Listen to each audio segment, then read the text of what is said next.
Firstly, I just want to thank everyone coming along today and joining us in the PMDD in the Workplace webinar. So we have today Laura and Selene, who is also present. So I will just do a few intros. I am the Workplace Menstrual Wellbeing Programme Manager at Endometriosis UK. And my role here is obviously working with small and medium employers around kind of bettering their working environment to allow women with menstrual health conditions to thrive. So as part of my role, I have a project that I run and I will be going through 6 different conditions in the workplace, obviously PMDD being one of them. And because you have signed up to today's webinar, you will get information about future webinars, but also the past ones as well. We're also joined by Laura Murphy today, who is from the International Association of Premenstrual Dysphoric Disorder, and she will be leading on the webinar today. And yeah, she's got so much knowledge, so please do use the Q&A section at the bottom of the screens, and we will do a Q&A segment at the end. And lastly, Selene is joining us, who will be giving her kind of first-hand experience with PMDD and kind of reflecting on her working environment and what's kind of worked for her. So she'll be sharing her journey with us today as well. And over to Laura, who will be taking on the rest of the webinar. Thank you. Hello, thank you so much for the lovely introduction. So my name is Laura Murphy. I work here at IAPMD, the International Association for Premenstrual Disorders. So we cover both PMDD and PME, which we're going to be looking at today. We are an international non-profit, although we are registered in Boston in America. As you can tell by my accent, I am here in England. We are fully international. We were founded back in 2013 by 2 patients, as so many of these wonderful organisations are, by passionate people who want to make a difference for other people. And since 2013, we've become a comprehensive lifeline of support, information and resources by anyone impacted by either PMDD or PME, premenstrual exacerbation. So we will be covering both of those, although today we'll predominantly be focusing on PMDD. So just really quickly, a bit of an overview today on the sort of run of the session. So the idea for today is basically to give people a basic understanding of PMDD and how it might affect those living with it. Hopefully also giving people you a bit more inspiration on how you could help support employees who are potentially living with this condition. There you go. So really quickly, PMDD stands for premenstrual dysphoric disorder, and it's a cyclical hormone-based mood disorder. As you may notice here, please excuse me, I'm just getting over COVID. I will try my best not to cough too much or splutter. As you will see, here is a bit of a graph of the menstrual cycle. If you imagine this to be 28 days long from beginning to end, so down here you have menstruation, so when someone has their period.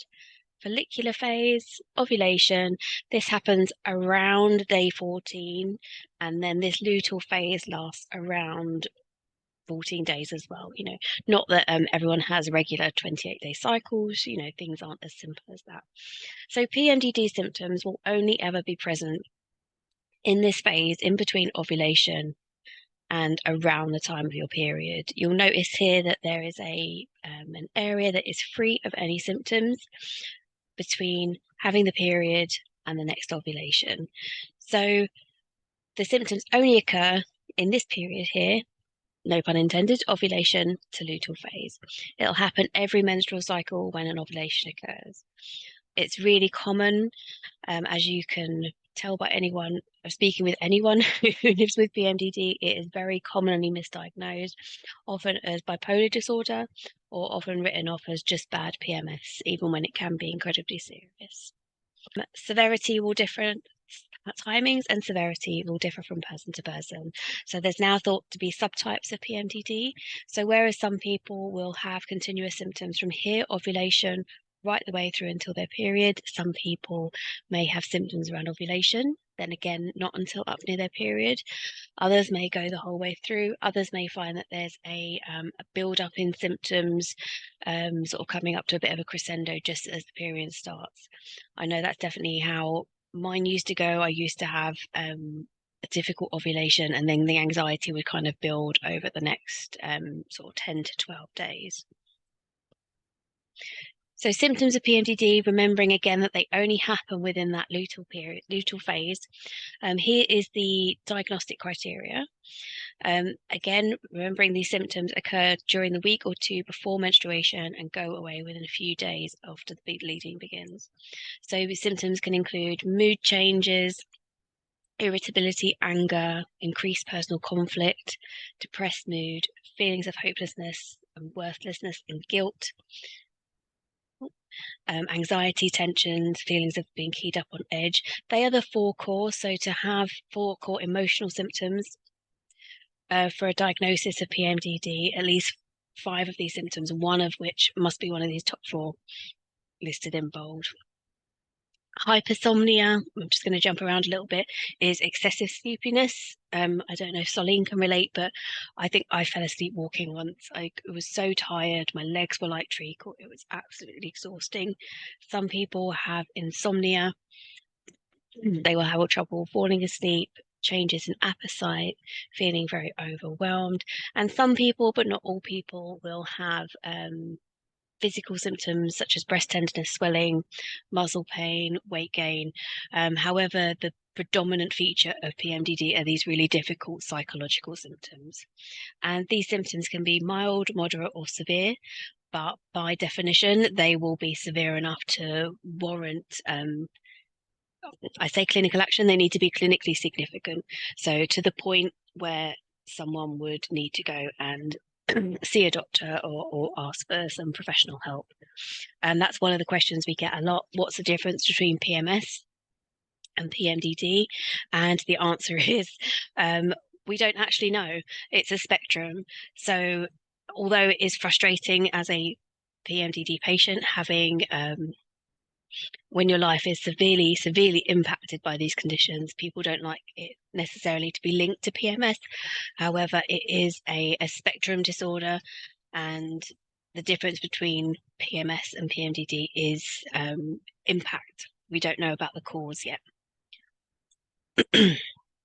Excuse me. So just a few hopefully interesting facts and figures. So 824,000 women and AFAB individuals in the UK are living with PMDD. So it's about 1 in 20. So if you have 100 female staff, you know, statistically 5 of those will be living with PMDD. Excuse me. And while it is directly connected to the menstrual cycle, it is not a hormone imbalance. With PMDD, hormone levels are as they should be, doing what they should, rising and falling as they should, but it's a cellular response in the brain where there's a negative abnormal reaction to those fluctuations. So when those fluctuations occur, whereas normal people don't normally have a reaction, those of us with hormone sensitivity will have a larger negative reaction. Symptoms can worsen over time, so around reproductive events from the first menstrual cycle, pregnancy, birth, miscarriage, and very commonly we see in perimenopause, which I think is something that's very often left out of the menopause conversation, the fact that these other conditions can severely interact with it. Currently, no blood or saliva test to diagnose PMDD, as I said, because there's nothing wrong with the hormone levels themselves. Excuse me. As there's nothing wrong with the hormone levels themselves, they haven't found a way to detect it yet. 2017, there was a big breakthrough in the PMDD world, which was very exciting, where they found a difference in a difference in the gene expressions that process the sex hormones. So it was really exciting for those of us with PMDD, very validating, because for years it kind of went back and forth that as we all know, women are overreacting. Women are being overly sensitive, and to actually have some sort of physical validation of it in the science world was really important. I think one thing that's really important to mention is that not everyone has PMDD from their first period. While some people can, while some people will suffer from their first period, for other people, we're finding it can be triggered anywhere along the reproductive lifetime. We don't know why this is. It's likely to be linked to stress, it's thought. So having children, miscarriage, perimenopause, all these times that put increased stress and pressure on your body. And it does look different for everyone. There is no one experience. So PMDD is diagnosed, like I said. There is no blood, hormone, or saliva test. No consistent biomarkers have been identified. There has been a few sites, but nothing has stayed consistent. If you see here where it's symptom trackers down at the bottom, iapmd.org/symptom tracker,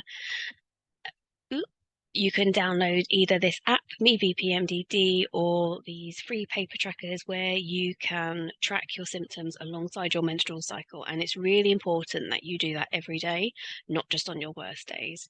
And then forget your good days or forget your kind of medium days. It's really important to kind of fill all that information in on a daily basis. So I think it's really important, things we've talked so much about PMDD, is to touch on PME. So PME stands for premenstrual exacerbation. And what's really interesting is we have this self-screen on our website, and bearing in mind that our website predominantly is known for PMDD, about 49% of those people who have taken the survey, and this relates with this equates with independent research that's gone at about 50% of those who are diagnosed with PMDD may actually be living with PME. So this is why we say it is so important to track your cycle alongside your symptoms very carefully. So PME is essentially where you have another disorder that's already existing, and that condition continues on a ongoing, consistent, clinical, chronic basis, but flares and worsens considerably in the build up to the cycle. So for someone who has perhaps an eating disorder, major depressive disorder, bipolar disorder, anxiety, alcoholism, all these things that can worsen in the build up to the period. So it's really important to track your cycle to see if the symptoms are wholly prevalent only in that luteal phase, if that's where they're locked to, or if they continue on. And of course, it can be even more difficult if you have both. You could have PMDD and PME or something else. So it can get complicated. It's really important to work with the doctor, well, to track very carefully, firstly, but to work with a doctor who can kind of help unpick these conditions and make sure that you're getting the right diagnosis and therefore the right treatment and support. So just a very quick recap. PMDD, as you'll see, is confined into this luteal phase. So you'll see here an example of symptoms. Not everyone's looks the same, but these symptoms are on or off each month. You'll have a period with no symptoms showing up, and then it will worsen in the run up to the period, and then symptoms disappear again until around the next ovulation. With PME, you'll see that symptoms, again, this is just an example. This is not what the symptom track looks for everyone, but the symptoms will be consistently there, but they will worsen in the build up to the period. So my name is Solène de Bézieux. I'm 41 years old, almost 42. I come from France, been here for 12 years now in the UK.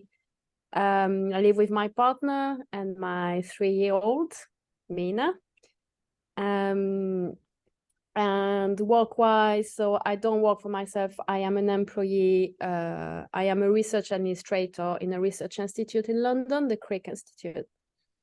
So my PMDD started when my daughter turned 9 months old. So I was breastfeeding. I think that could be important to know that, because I truly believe now the whole change of hormones, being pregnant, giving birth, and breastfeeding just like made this thing appear. I talk about this saying this thing because for me it's a separate entity. For me, I don't want to be defined by my PMDD, not anymore, because it helps me also process it and go through it every single month since, yeah, it's been 2.5 years now. Sorry, that's a bit triggering for me, but it's just to show as well how difficult this condition is. I've always had hormonal issues. I've always had hormonal imbalance. So I've had treatments, etc. So I think probably it did mess me up somehow in my hormones. So my main symptoms are what you said before. I basically have all of them. I'm not suicidal, so that's the good thing. But I have dark thoughts sometimes that are just passing by, they don't stay. But the main issue for me, and that goal was last year, in terms of work, is the brain fog, the depression, the anxiety, the negativity, the paranoia, like thinking obviously like, I've done something wrong at work or with my friends or my partner. Yep. The stress. So this really started being a big issue last year after my first miscarriage. I've had two last year. The first one has been really traumatic, and I think that obviously increased my depression feeling every month, and the hopelessness and the negativity. So I felt like, nobody told me anything, but I felt my productivity was going down. In 5.5 years I've been in this job, it was the first time ever I felt like I was not good as I used to be at my work. And so I've decided to look around and see what I could do to help myself. And rather than just decreasing the number of hours, because financially it's not good for me at all, I've decided to ask for a reasonable adjustment, given that PMDD is a disability, at least in the UK. So I've done the whole process with my line manager and HR to have this implemented. So it took some time, because I think even though, my line manager is a woman and she's nice and understanding, I think it's still difficult to understand if you don't have PMDD, if you don't live it every single month. Because yes, it's unpredictable, and that got worse for me as well since last year. So it starts at ovulation and goes down a bit, then comes. It's really like what you just showed. It's really like this. And it starts to be early. So sometimes I just don't, I feel like, I don't know, I understand why sometimes it's misdiagnosed for bipolar, because sometimes I feel like I'm really hyper, like I'm super happy. And then the evening, I'll be like completely feeling really angry and anxious, and it's complete opposite. So it could be really unpredictable. And I think that was the difficult part. But, after a lot of discussion and more information, and then it all went well. And I've started having my adjustment and using it beginning of September this year. So what I have here is I basically work 4 days out of 5 and 2 days at home. So when I am feeling really low, I work for another day at home. So I will be in the office only once a week. So I can, because I have to take the train to come, so I could sleep a little bit more, because tiredness is quite a big symptom as well. Mm-hmm. And, I dress quite a bit more as I want during the day. I don't have to answer every questions in the office, and I don't have to be present for every single thing, and I don't need my camera on if I don't want to be seen very tired during a meeting, basically, or if I'm a little bit teary or something. So I have this working from home, and I can take 3 hours off during the week when I need to allow myself to do something that makes me feel better. It could be sleeping, it could be my meditation, it could be CBT, it could be anything that makes me feel better. And then I just compensate for those hours the week after when I feel better. So this is the arrangement. And my manager also helps me prioritize a bit more, because sometimes I just don't see, because I have the brain fog, I can't concentrate. And then it's a vicious circle, right? Because you feel like you're not good enough, and then you feel depressed, and then it just doesn't help, and it doesn't stop until the period finishes. Because for me, it's from the ovulation till day 3 of the period. Mm-hmm. So I do think that a lot of people don't know they can do this at work, like implementing and asking for it. And I am a very extrovert person, so for me, it's easy to talk about those things, but more and more companies now have something about menstrual health and menopause. And I think we should just, so I'm not saying I took advantage of it, but I use that awareness around women's health. Yeah. To also have my adjustment put in place. And because, yes, there's not only menopause, there are so many other conditions that affect us. My friend here can also say that endometriosis. So, I think we should really, really talk about it, or the employees should, the employers should really put all the information out there to know that people can ask for those things. Because for me, it really helps me, and I didn't have to drop my hours. So it makes me feel better, and you know, and I think you're basically forever. But I think you're so right. I think it's not just PMDD, it's not one condition. And I think that's very much, when I was first diagnosed, you kind of forget that your condition isn't the only one that exists. And that's something I really like about Endometriosis UK. This is, something I've spoken about with their CEO before, is that, if we're kind of moving these things forward, everything has to move forward together. Nothing is going to work in isolation, so it has to be menopause, PMDD, endometriosis, PCOS, and so many others, to kind of move this conversation forward. And I just think it's so nice.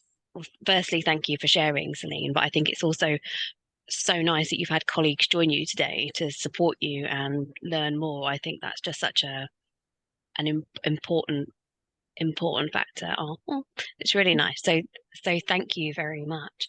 And I think it's really important that you say reasonable adjustments and how they're going to look different for everyone.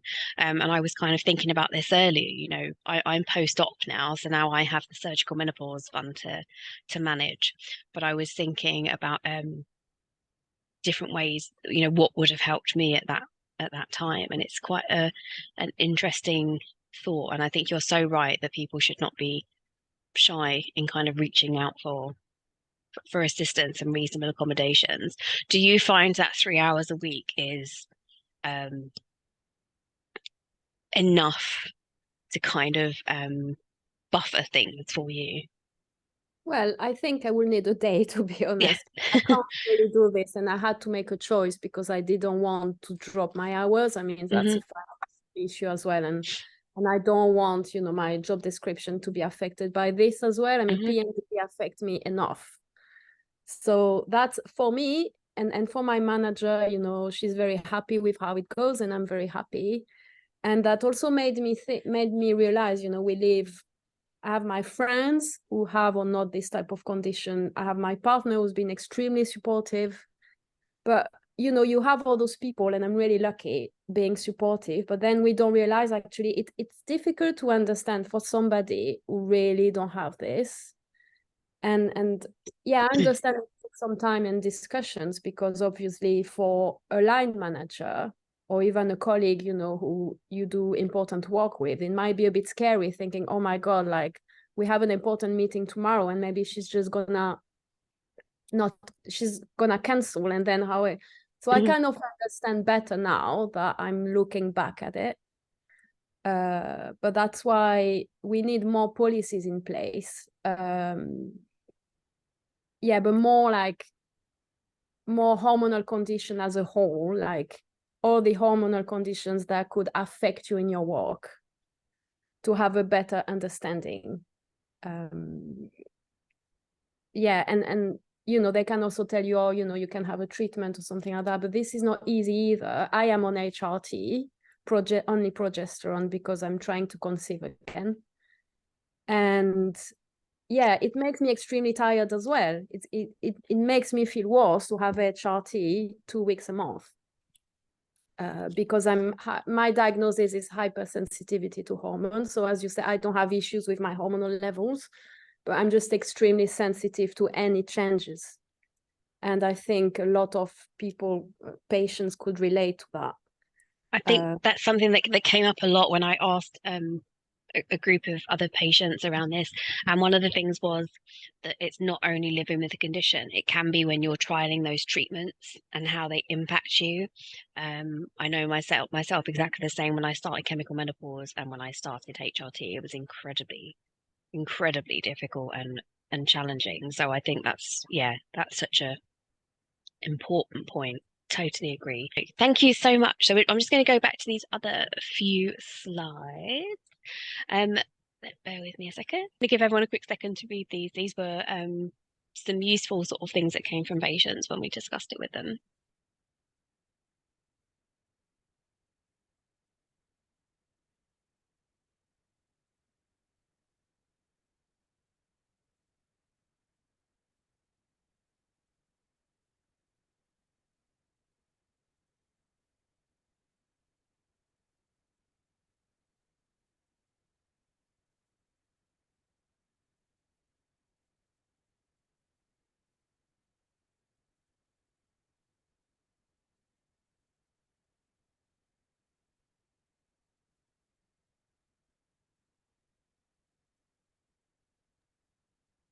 So I think, excuse me, this is something that came up time and time again, the use of flexible hours being really, really useful. And also employers actually taking the time to learn about the condition and learn that it's not heavy period, it's not cramps, it is a mental health condition.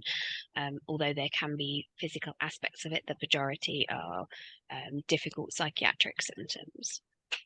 And I just thought this was a really nice example, an easy way of communicating. So they've got a shorthand, a way of letting my manager know I'm feeling wobbly and I could adjust my workload with her understanding. So we've agreed that I send a calendar invite with an asterisk as a subject and the days when I'm the worst, and then she can tailor any feedback she needs to give into account. Oh, so we're going over to so in the workplace now. So PMDD, as Lena just said, it is classified as a disability in the UK. It was added to the DSM-5 in 2013. So that is the diagnostic book of mental health disorders in the USA, and it was added to the ICD-11 in 2019. So from 2021, I think it has been an international diagnosis. A personal approach is essential, really important to create a supporting and understanding workplace environment. And really important to remember the timing and severity will vary across individuals again. So just another quick look at those symptoms. I thought it would be useful for people to have a look at those and think about what reasonable adjustments would you like if you were potentially suffering for these for 2 weeks a month? What would be useful for you?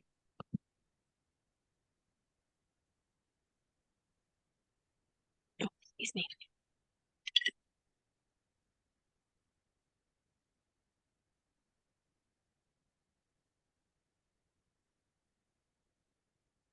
So as Celine was saying, here's just a few tips that we kind of came up with, ways that you can help support employees with PMDD. So flexible work options, or the option to work from home, particularly on very challenging days, a compressed work week or adjusted start and end times to accommodate fluctuations in energy and mood. As Celine was saying, sometimes she feels quite good during the day, but in the end of the day is when she can crash. So knowing that cycle and being able to work around with it, the potential of remote work so that someone can create a comfortable environment from home. So as we refer to it with my friend as our office, working from bed office. Provide education on training on PMDD to managers. There's companies such as See Her Thrive, which are based in the UK, and they do HR training across reproductive health conditions, including PMDD and menopause, but not limited to those. So if that's something you wanted to invest in for your place of work, any HR managers out there, do look those up. Encourage open communication about PMDD and PME, and allow affected employees to discuss needs without fear of judgment. Ensure that leave policies include sick leaves and mental health days, and consider additional paid or unpaid leaves for those dealing with severe PMDD symptoms. One thing I was thinking about earlier about my accommodations would definitely have been wearing headphones, something really simple, just to sort of shut everyone away and be able to listen to music. So I think speaking to the individual and finding out what would be really useful for them for their reasonable adjustments. And as we've said already, creating the culture is really, really important. Making a workplace culture that values and supports mental health, discouraging stigma surrounding mental health conditions, and encourage open conversations. And I'm going to add to that, discouraging stigma around periods and menstruation. I know a lot has happened about that recently, and we are moving in the right direction in the UK at least, but I think getting rid of that stigma. And one thing that just came through really strongly, and this comes up time and time again with patients in their work and home life, that it's really fantastic when people take time to learn about the condition, but don't use it against me. So no comments about PMSing or assuming that if someone is struggling or having a bad time, that it would be their PMDD. Other useful information, the IAPMD website is a massive resource of information for patients and also for doctors and providers. Please do visit, please do. The search bar in the FAQ up here is your friend. There's so much information on there, it can be really helpful. As we said, a lot of people are living with PMDD and PME and probably not even aware that it's a thing. So many of us are told for so many years, you know, it's just PMS and you need to learn to live with it. So for anyone that has a friendly workspace, hopefully you all do, you know, we've got posters and shareables here on the website. Just /awareness. You can get posters, downloads, things to share on intranets, print some posters off, put them around the office. We've got these ones for the self screen here, so that's quite good. People can just scan it, maybe put some in the bathrooms where people can do it in privacy, you know, if they kind of want to you're going to get a big audience because everyone needs to nip to the loo. And if it's something you'd like to something you'd like to read more about, there's this quantitative study here by Claire Hardy and Jenna Hardy, exploring PMDD in workplace, quantitative study, and also See Her Thrive, as I mentioned earlier. They began focusing on PMDD and they've now expanded to include other health conditions. But if that's something you wanted to invest in for your organisation, then it's definitely worth checking out. We are coming to the end of the webinar, and I just want to say a massive thank you to Laura and Selene for taking the time out of your day to kind of host the webinar, and Selene for sharing your journey. So yeah, really appreciate that. Thank you for coming, Laura and Selene. Again, a massive thank you, and I hope you guys enjoy the rest of your day and your week. Thank you so much. Thank you, everyone. Bye. Thanks. Bye-bye.